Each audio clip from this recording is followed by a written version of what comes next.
park, zima, alkohol, strah. Nikada o ovome nikom nisam pričala. Bila sam maloletna, bilo me je sramota. Na sreću, ništa se nije desilo, iako nije bilo naivno. Ja sam bila naivna. Tu klupu i sada zaobilazim. Thank you. So, it's called Park. Winter, alcohol, fear. I never told anyone about this. I was underage. I was ashamed. Luckily, nothing happened. I thought it wasn't naive. I was naive. That bench I avoid nowadays still. Thank you.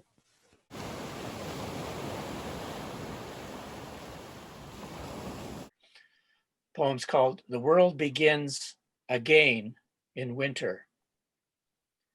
Winter's not the end it's been accused of being, defamed in fact, because a circle rejects the idea of finality. So in this darkest season, seeds of what comes next consolidate strength and resolution, low vibrato, thrumming promise, a gathering and guarantee deep within the blossom branch, then launching light preserved into the waiting world, let winter be the spring of spring. Thank you.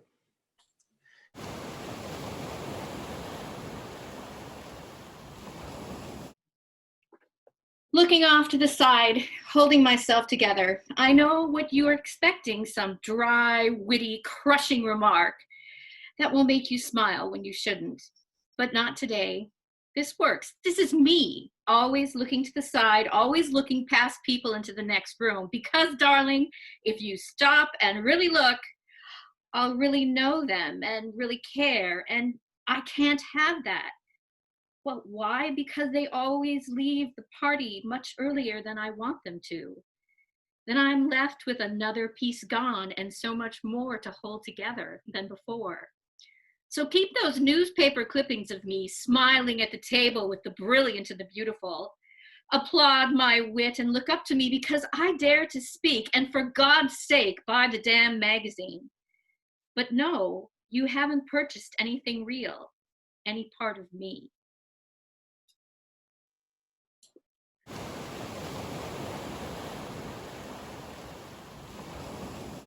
The first one is called An Oil-Drenched Seabird.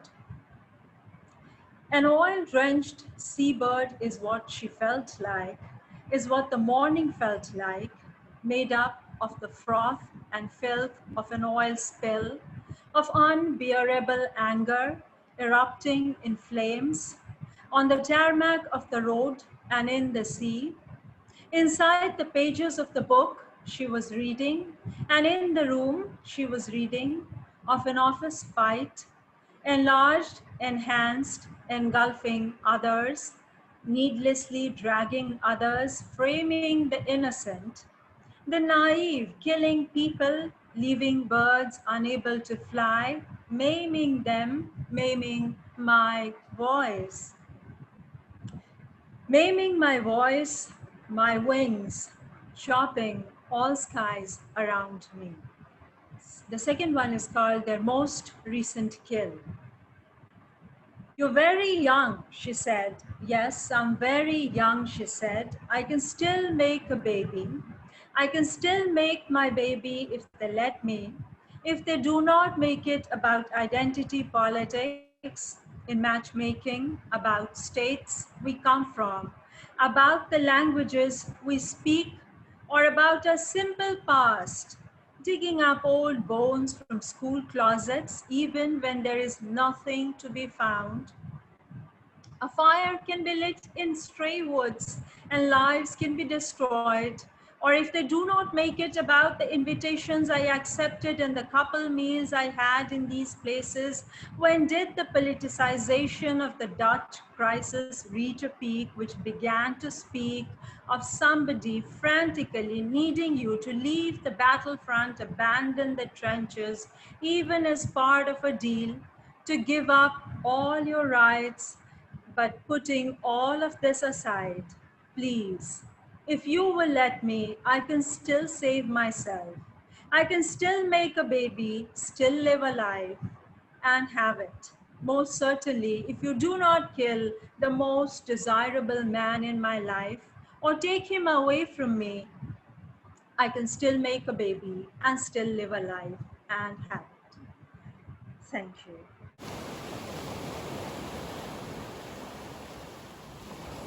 It's 2025. COVID and Corona start kindergarten.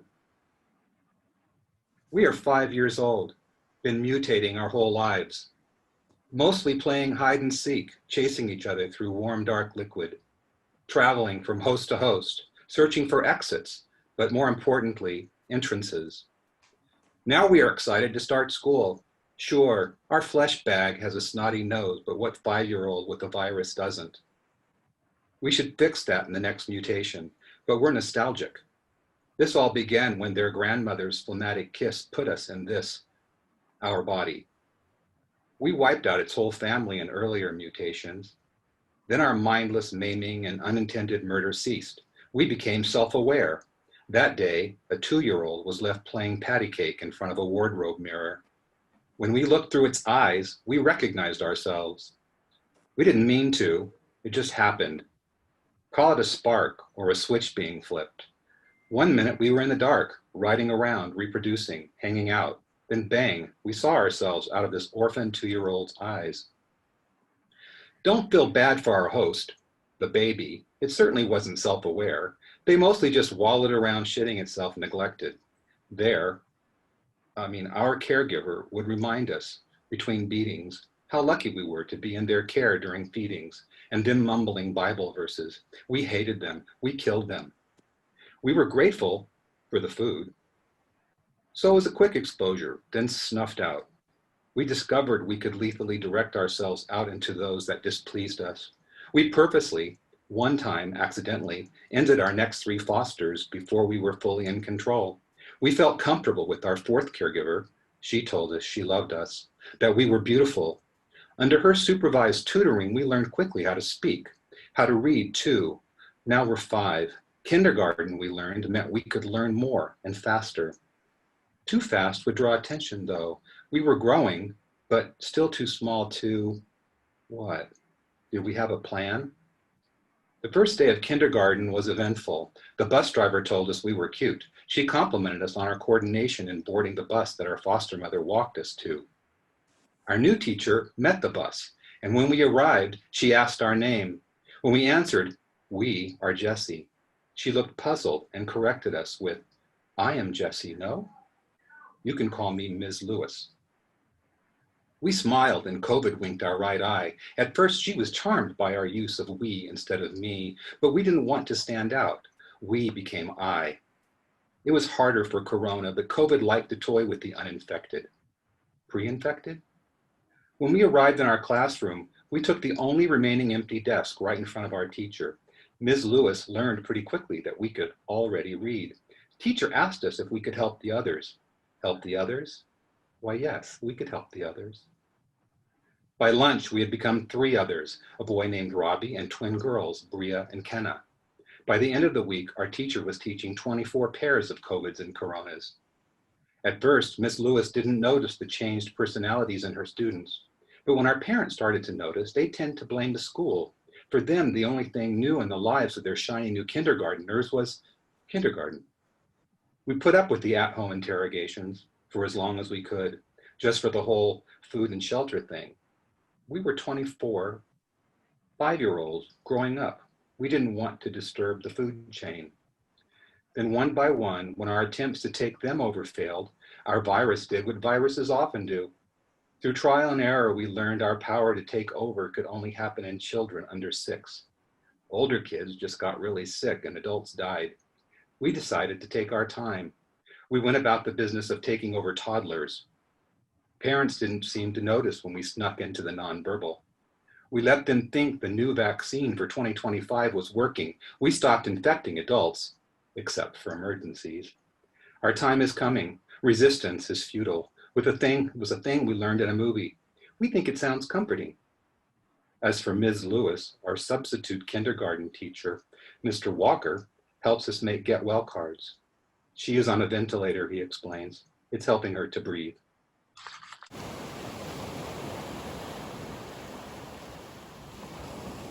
The first poem is called Death. Who weeps on whose demise? Who weeps on whose demise? Poor fellow. The Kachari old man screamed. After peltry penance, this is the river bank. All rivers, perhaps, do not have islets. This poem is called Drunk. Drunk man, do not trip on the road. Though I, a tiger, wait bearing your way. Black, white, and brown, all are my favorite colors. Though I am yellow, you too. Open your eyes wide and wider. Drunk man, I am tiger's father. You do not even have blood. Drunk man, do not even have human blood. Drink my blood then. I am tiger's grandfather. Chopping the fox's ear, you light a candle. Drunk man, though I keep you immersed in darkness, a tiger. Thirst in my blood, drink my blood. Drunk man, do not trip on the road. Though I wait bearing your way, a tiger. Where is the fox? Where is the fox? The fox, the earless fox.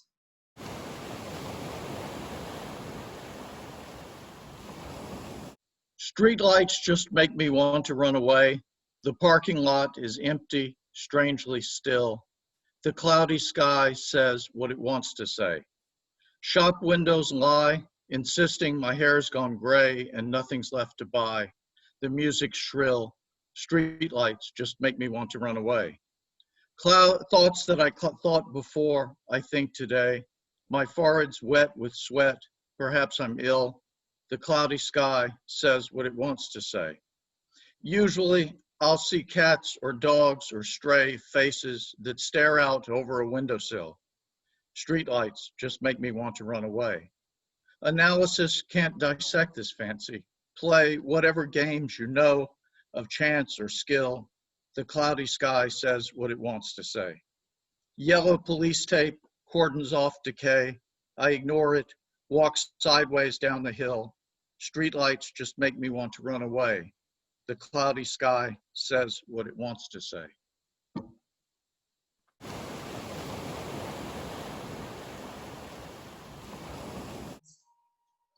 In the chapel, for there was one, in the prison, inside of it, a chapel, where people met, for prisoners were still people, but she could not decide, people primarily in the chapel or prisoners.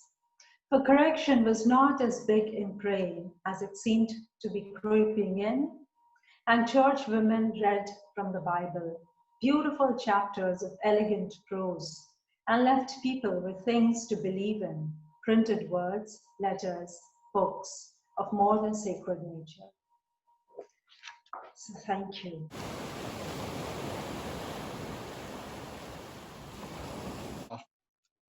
If I could just write a poem for right now, without mentioning Hitler or America, without mentioning the coronavirus, without making some search in my mind for parallels which would be ominous, if I could just write a poem for right now that was not in the first person in the first place, that was not about writing a poem.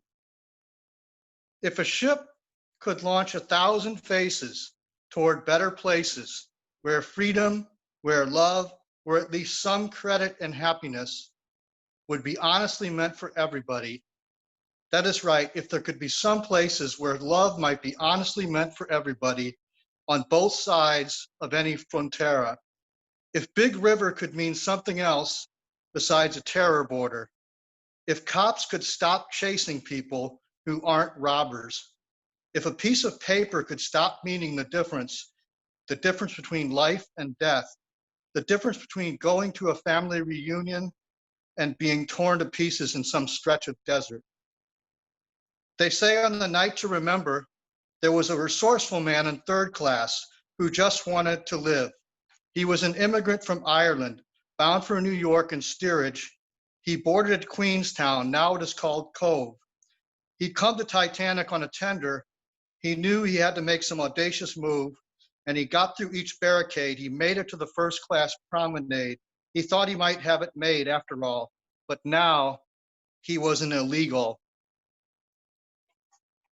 Scared, looking for any place safe because he was in danger, some first-class passengers surrounded him and said, "Who are you, stranger?" He never threatened them, but they found him. They found him threatening. Rather, they found his kind threatening, I suppose. He was wearing the wrong kind of clothes. And of course, on top of that, he was cold and wet, shivering cold. Would anyone fetch him a blanket? As the ship slowly sank in icy water, the icy water was rising from where he'd been, and it would be washing over the top deck.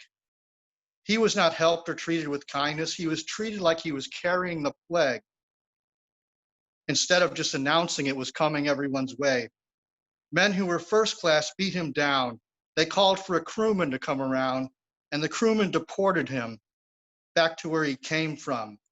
All this for trying to find safety and comfort while the law made him illegal and also allowed for him to die, while the institutional arrangements dictated why the lifeboat seat he sought could never rightfully belong to him.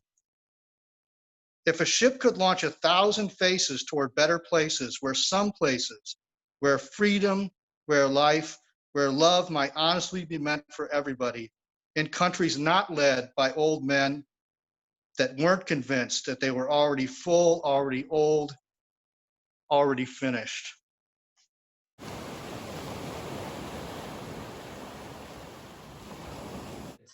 The one who is dead before death. We saluted him one last time, though we knew he died like a dog. We showered flowers over his body one last time, though we knew he was famous for his fox-like slyness. We placed him in a grave, though we did not know, just below his grave, in a single file, we were sleeping in silence.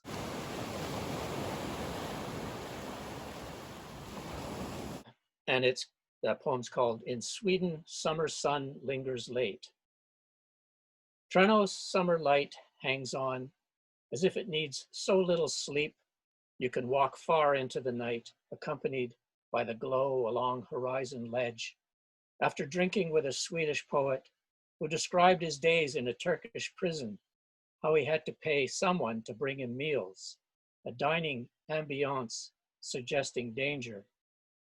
Something you cannot fully know, but stir in thought on the way back to your room, until startled by 2 wild hares moving so fast they cross your path and are gone who knows where, in the time it takes to speak aloud the name of them, a tentative sound, which perhaps carries to a young African man who approaches. His intoxication hampers conversation, and you apologize for not understanding anything he says except Africa. Still, he shakes your hand again and again, embraces you twice before you part. There he goes, carrying some deep sadness he could not convey precisely, so you can only guess what this exchange could mean for him, for you. It travels alongside the last steps to your room, lit dimly by that lingering strip of sun's light, illuminating only so much in Sweden in summer, so late. Thank you.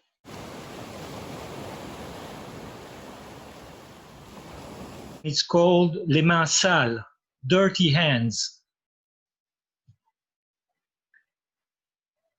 On dit, c'est pour toujours, que c'est la loi, des protocoles de communication utiles.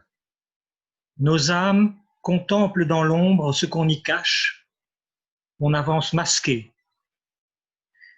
On pense à la tempête des dieux qui s'abat. On avance masqué. Nos âmes irrésolues cherchent toujours compagnons furtifs pour jeu de vérité. On avance masqué. Marre d'être ces apprentis chirurgiens stérilisés face à ces politiciens qui s'en lavent les mains.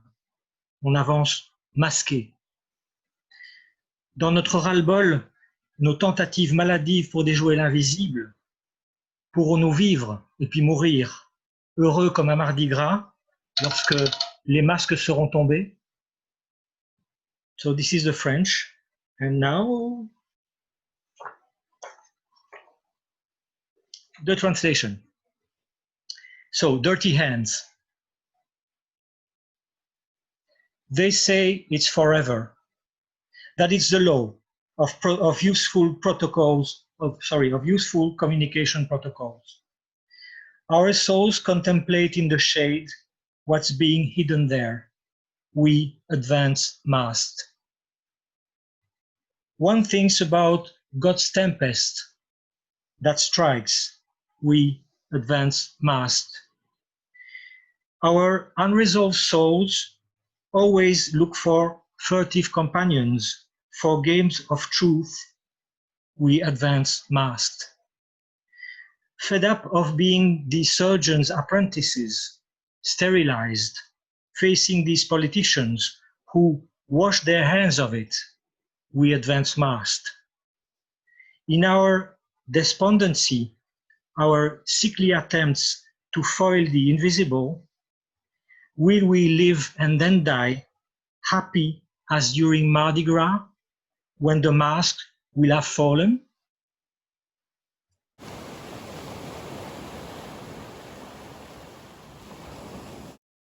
The title of the poem is When the Hearth is Not Lit at Home. When the hearth is not lit at home, the rulers of the nation say, go to McDonald's, eat to your heart's content. When cries of starving children are heard at home, the rulers of the nation say, buy a cell phone and a SIM card with free data. When people die from hunger at home, the rulers of the nation say, determine first whether they are Hindu or Muslim. When pregnant women die at home, the rulers of the nation say, those women should have been raped and burnt alive. When people chase and kill each other at home, the rulers of the nation say, come, come, let us grab their lands.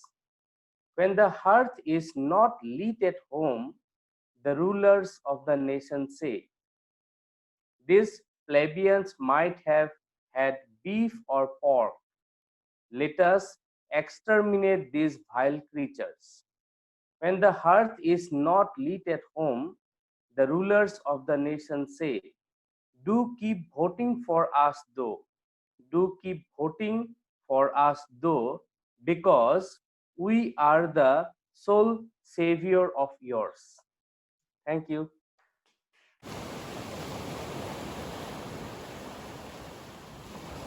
So I'll read our poem, which is entitled The Pain of Wearing My Shoes. It was written by asylum-seeking women in 2017, but it's still valid now. The pain of wearing my shoes. No one can imagine our experience.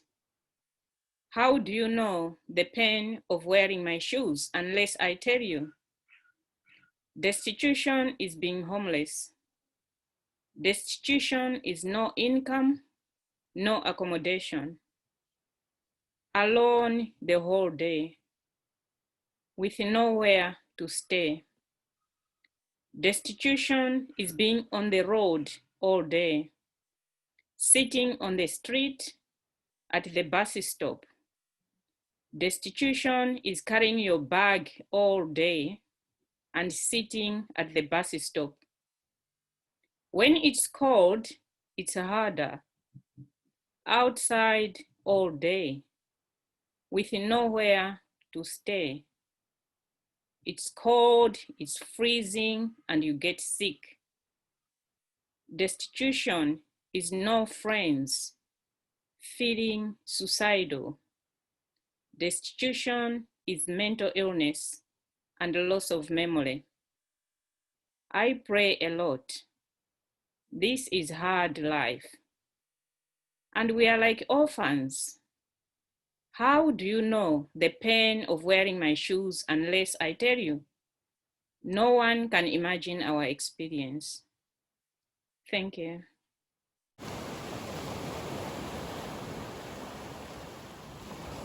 Forehead. Things being as they are, I carry my forehead in my pocket now. If I leave it home, some jerk might break in and fuck with my forehead. So phone in one pocket, forehead in the other, my pants remain balanced, my forehead remains safe. A couple of months ago, somebody said, "Yours is such a fine forehead, man. Let me have it for a week. My forehead will learn tricks from yours." I said, "Sure, okay." While taking it back, I saw, oh God, bite marks on my forehead. I caught the punk by the collar. "What's this?" I said. He replied, "You have a big forehead, brother. Spread it across the country now.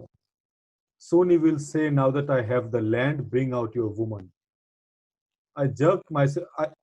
He jerked himself free and ran to the police station. I ran the other way. Later, I heard that he had filed a case against me, said I had stolen his forehead. Said, "If you look well, my lord, you will find my DNA on it."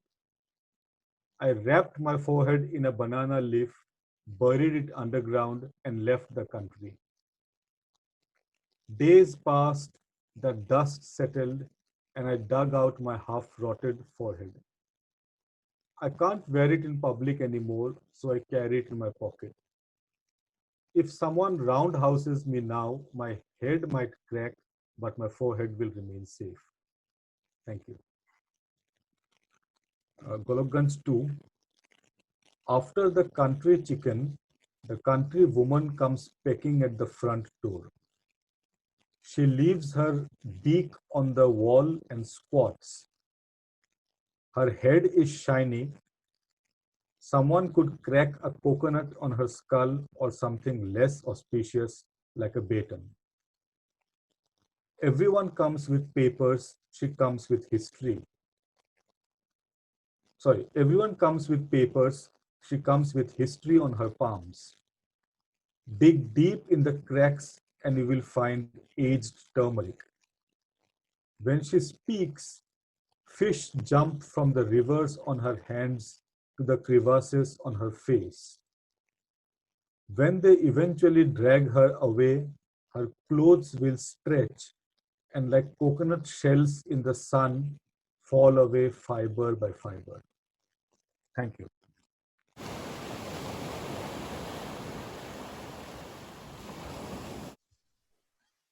Jaz u vreme pandemije. Izolovani, atomizovani, svuda oko nas zidovi. Ruke se ne dotiču. Osmesi su pikselizovani, virtualni. Samo električni signali nula jedinice. Mogla je to i veštačka inteligencija da simulira. Samo malo neveštije. Zagrljali prekinuti, zagrljali nedosanjani. Svi smo binarni. Svaka soba u ovom gradu polako postaje chat soba. Živimo iz ekrana. Tu imamo sva svoja lica za internet, samo avatar. Jedino pristojno lice za video, na kojem se ne vidi samoća, strepnja, strah, mučnina. Ipak možemo da se podelimo sa ljudima, da preguramo sat, dan, nekoliko nedelja, pola godine ako treba. Možda nam je dodir nedostupan, a preko potreban usred digitalne pustinje. Ali tu postoje mogućnosti, ne to nisu fatamorgane, to su razne smisle kreativnosti gde možemo da se dodirujemo umovima, nudimo si mentalne zagrlje, obogaćene metaforama na različitim jezicima. Možda negde postoji uteha u mogućnosti deljenja i pristupa ako imaš internet. A 40% ljudi na planeti ga nema. Tamo su jedinice nule, tamo ima više problema, tamo možda nema struje, vode, grejanja, tamo možda nema pismenosti i znanja, tamo nema zdravstvenog osiguranja ni mogućnosti da se napravi fizička distanca. Tamo ima više ljudi u sobama, tamo je glad i nemaština. Nije to samo digitalni jaz.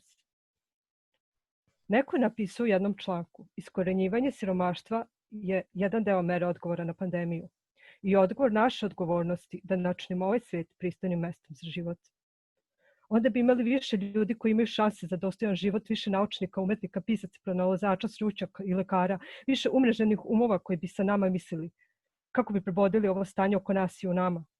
Imali bi više snage, više glasa, možda i više poezije da nas uteši i da nam da više smisla u ovim sivim danima i nesigurnim algoritamskim koracima koji vode u neke od mogućih budućnosti izvan horizonta događaja. The gap in the time of the pandemic. Isolated, atomized. It's all everywhere around us. Hands that cannot touch. Pixelated smiles, virtual. Only electrical signals, zeros and ones. That could be simulated, but artificial intelligence, only a little clumsier. Hugs disconnected, hugs unfulfied. We are all binary. Every room in this town slowly becomes a chat room. We are living behind the screens. Here, we have all our faces, and for internet, only avatar and some decent face for video stream, on which you cannot see solitude, anxiety, nausea, fear. But still, we can share ourselves with people to get through an hour, day, several weeks, half a year if necessary. Maybe the touch is unavailable but highly wanted in the middle of this digital desert. But there are possibilities. No, that are not mirages, it's oases of meaning and creativity, where we can touch each other with our minds, giving each other mental hugs enriched with metaphors in various languages. Maybe some consolation exists in possibility of access and sharing if you have internet. But 40% of global population are in lack of it. There, the ones are zeros. There are even more problems. There is maybe lack of electricity, water, and heating. There is maybe lack of literacy and knowledge. There is lack of health insurance. There is no possibility of physical distance. There may be many people sharing the same space. There are hunger and indigence. It's not only a digital gap. Somebody wrote in one article to battle poverty. Somebody wrote in one article to battle poverty is one of the measurements against pandemic and one of the responses of our responsibility to make this world a decent living place.